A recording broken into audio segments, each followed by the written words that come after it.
एक राजा था जिसको पुत्र की प्राप्ति नहीं हो रही थी। उसने पूजा पाठ करवाई और किसी ज्ञानी ने उसे बताया कि आप एक बच्चे की बलि दे दीजिए तो आपके घर में पुत्र रत्न की प्राप्ति होगी।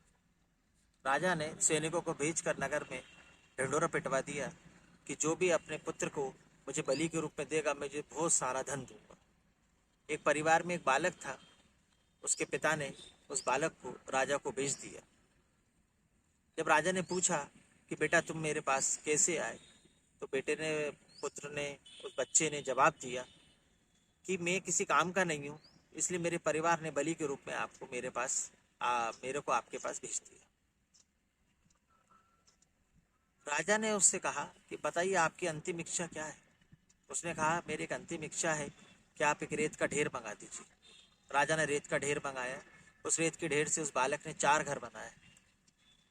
पहला घर गिरा दिया, कुछ देर बाद दूसरा घर गिरा दिया और कुछ देर बाद तीसरा घर गिरा दिया।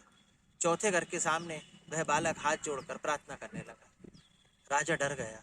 राजा ने कहा ऐसा तो नहीं कहीं से तांत्रिक क्रिया कर दी हो, मेरा पूरा राज्य खत्म हो जाए। बलि देने से पहले उसने बालक से पूछा कि तुमने 3 घर क्यों गिराए और चौथे घर के सामने तुम हाथ जोड़कर क्या कर रहे हो।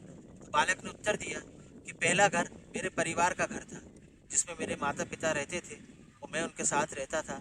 उन्होंने मेरा कोई साथ नहीं दिया, बलि के लिए आपके पास भेज दिया। दूसरा घर मेरे रिश्तेदारों का था, जिन्होंने भी मेरे को बचाने का प्रयास नहीं किया।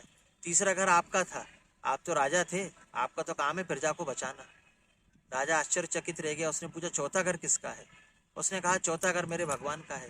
मैंने प्रभु के सामने हाथ जोड़कर प्रार्थना की कि हे भगवान मुझे बचा लो। राजा बालक की बात को सुनकर आश्चर्यचकित रहा।